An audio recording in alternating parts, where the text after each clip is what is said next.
এই জিনিসটা আপনারা সবাই জানেন যে কি এটা হচ্ছে নারকেলের ফোপরা, অনেক জায়গায় অনেক কিছু বলে। এটা খেতে খুবই মজা হবে। এটা যখন নারকেল অনেক দিন ঘরে থাকে তখন এটা একটা গাছ হয়, গাছের জন্যই এই ভিতরে এই ফোপরাটা হয়, মানে এই ফুলটা হয়। মানে এটা একটা বীজ হিসাবে লাগান তাহলে গাছ হয়ে যাবে এবং এটা আপনি খেতে পারবেন। ঠিক আছে, আসুন আপনাদেরকে খেয়ে দেখাই। ঠিক আছে, এই দেখেন, দেখছেন কি মজা।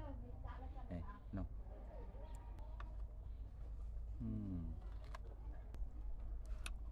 হুম হুম, মজা না খুব? হুম, খুব মজা, তো সত্যি সরকারের সামনে এলে ইয়ে অনেক মজা।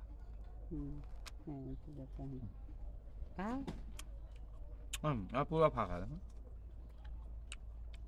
ন্যাচারাল।